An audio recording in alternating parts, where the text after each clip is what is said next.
partie de ce programme comme si, mais c'est la revue de la presse avec Jean-Paul Chouniat.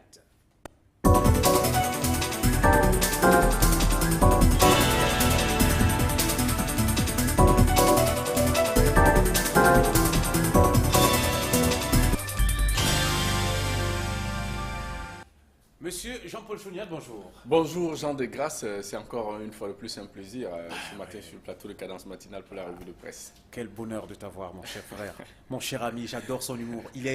C'est un garçon pétri de talent et franchement, vous allez le remarquer par vous-même chaque fois que vous l'aurez à l'antenne. Soit dans les éditions du sport, soit dans la revue du 7 Presse, soit la revue des Grandes Unes. Ah ben oui, je suis dans la revue des Grandes, juste après, justement, ce magazine matinal, et qu'on ait fait la part belle à l'information. Partons donc dans les kiosques tout de suite. Partons dans les kiosques donc Jean de Grasse. Il faut dire que depuis ce matin, ou alors depuis hier 13h, la principale information qui fait la une de l'actualité politique, c'est bien la convocation du corps électoral pour les élections sénatoriales, prévue donc le 14 avril prochain. La décision a été prise hier par le décret a été signé hier par le chef de l'État, Paul Biya à Yaoundé. C'est d'ailleurs la principale information à la une du quotidien, la Nouvelle Expression qui met en sa une. Élection sénatoriale, Paul Biya défie l'opposition et la société civile. Le chef de l'État a opéré un passage en force en décidant de convoquer le collège électoral pour les sénatoriales avant les législatives et les municipales. La main de Paris en filigrane vers un Sénat sous la coupe du RDPC, l'indignation des politiques et de la société civile. Ce que prévoit la loi, titre le journal, c'est un dossier réservé donc de la page 6 à la page 8 du journal La Nouvelle Expression avec la réaction de quelques hommes politiques, Théophile Yimgen Moyo, président du mouvement citoyen, qui dit qu'il est inconséquent de vouloir se plaindre aujourd'hui, alors qu'Olivier Billet, président de l'Union pour la fraternité et la prospérité, c'est une logique de gouvernance à la pharaon. Pour Alain Foguet, secrétaire national jouant chargé des finances du MRC, ce corps électoral est un corps illégitime, alors que pour Hilaire Kanga, porte-parole de la plateforme de la société civile pour la démocratie, c'est un manque de fair-play politique. Voilà donc pour ce qui est de la principale information à la une du journal La Nouvelle Expression, même si aussi on parle du Vatican avec le pape qui se retire ce soir, Coupe des Confédérations, les misères de Panthère de Sport, Panthère d'Undé à l'aéroport international de Douala, et puis l'accident de la circulation, Ni John Fundi tue 2 personnes près de Yaoundé. C'est le titre à la une de La Nouvelle Expression. L'incident qui a failli également arracher la vie au chairman est précisément survenu à 10 km du péage routier de Komtou. Voilà pour ce qui est du quotidien La Nouvelle Expression. À présent avec le quotidien Le Messager. Le Messager aussi revient sur cette actualité dont je vous ai parlé tantôt, à savoir la convocation du corps électoral pour les élections sénatoriales. Le journal Messager qui met donc en sa une des électeurs illégitimes pour voter les sénateurs. Paul Biya a convoqué hier le collège électoral pour le 14 avril. À Bandapama, Jean-Michel Nichalem Fogué Hilaire Zipan crie au banditisme politique. John Fundi invite ses militants à une rébellion. Le chairman du SDF qui a clairement indiqué hier lors d'une conférence de presse que si le chef de l'État persiste dans sa décision, ils descendront dans la rue avec des machettes à main. Ce sont les propos de Ni John Fundi. Et puis, on parle aussi de répression. Les dirigeants de l'UPC qui ont finalement été libérés, Alexis Ndema, président, et Albert Moutoudou comparaissent libres à partir du 4 mars prochain. Prorogation des inscriptions sur les listes électorales, la classe politique dénonce le DG de l'ECAM. Les réactions de Maître Momo Jean de Dieu, président du PADEC, Hubert Kamgang du PAL, Jean-Robert Wafo du SDF et Ernest Pekeho du BRIC. Voilà pour ce qui est du journal Le Messager. À la une du quotidien L'Actu aussi. L'Actu qui revient sur cette convocation du corps électoral en mettant à sa une. Paul Biya dribble l'opposition. On peut lire le dribble de Paul Biya ou bien Paul Biya dribble l'opposition. En substance à la une du journal L'Actu, prenant de court l'opposition, un décret du chef de l'État rendu public hier convoque le corps électoral le 14 avril. Réaction de la classe politique avec par exemple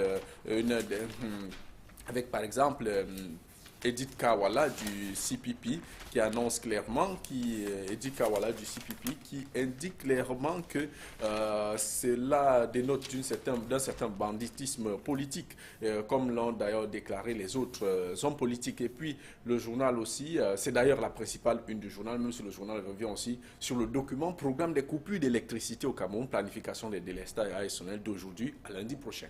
Voilà pour ce qui est du quotidien L'Actu. Pour le journal Le Mutation Libération consacre sa une à cette visite du directeur du cabinet civil Martin Belinga Eboutou chez Ni John Fundi.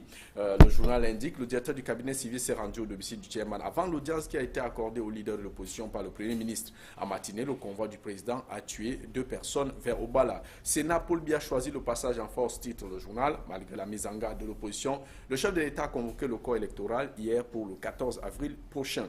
Et puis le journal parle aussi de cette contestation. Les élèves de l'Institut Scientou supérieur de Yaoundé qui sont en grève, ils revendiquent le recrutement des enseignants, les équipements, les ateliers et en matériel didactique. Et puis, il y a aussi les huissiers stagiaires qui écrivent à Paul Biya. Ils implorent le chef de l'État de leur octroyer des charges. Et le journal parle aussi de l'engorgement dans les commissariats par rapport à l'établissement de la carte nationale d'identité. Les usagers obligés de se rendre dès 4 h du matin dans les unités de police. Voilà pour ce qui est du journal Le Mutation. Pour le journal Ouest Littoral, Ouest Littoral a tenté de faire, revient ici en sa une avec une sorte de répartition, configuration de ce que pourrait être le Sénat au Cameroun si les élections, après les élections donc, du 14 avril prochain, le Sénat qui indique clairement qu'à l'Ouest, par exemple, le RDPC a 7 conseillers sur 7, le Sud-Ouest 7 conseillers sur 7, le Nord-Ouest le SDF qui n'en a que 6,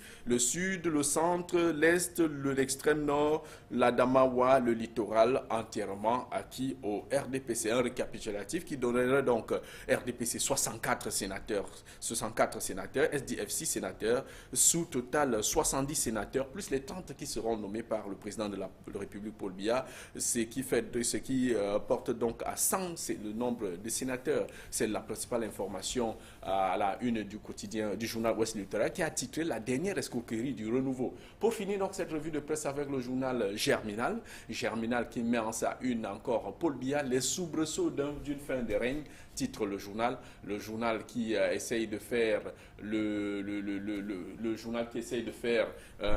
la liste d'un certain nombre de mots qui minent la société depuis quelque temps: kidnapping, convocation du corps électoral en vue des sénatoriales, anthropophagie, c'est-à-dire la consommation de la chair humaine, crime rituel, insécurité chronique, viol, assassinat, au moment où Paul Biya parcourt les 100 derniers mètres de sa vie politique, des signes annonciateurs d'une fin de règne. C'est le principal titre à la une du journal Germinal. Jean de Grasse, voilà. Le cocktail c'est un cocktail, hein? Que la presse nous a réservé. Ça, c'est un cocktail. Pour un cocktail, c'en est un. Ah oui, mais là, il s'agit plus simplement des sénatoriales. C'est d'ailleurs la principale information dans tous les Qui eût cru un seul instant que le 14 avril prochain, il y aurait des élections dans ce pays? Comme les journaux l'ont d'ailleurs indiqué, Paul Biya reste le seul maître du jeu politique et du temps. C'est fou quand même. On vient de proroger les inscriptions sur les listes électorales. Dans tous les cas, Jean de Grasse, on observe les analyses politiques. C'est incroyable. Allez, c'est incroyable. Et c'est ça, le Cameroun, c'est un pays formidable. En tout cas, donnons déjà rendez-vous aux téléspectateurs tout à l'heure, lors de la revue des grandes unes. Ce sera vraiment une revue de fond en comble, avec des questions de fond posées. Naturellement, des questions de fond posées. Ben oui, avec la forme habituelle. Merci beaucoup. Merci. Salut, à tout de suite. Pour la suite, Florian Fangio s'installe tout de suite.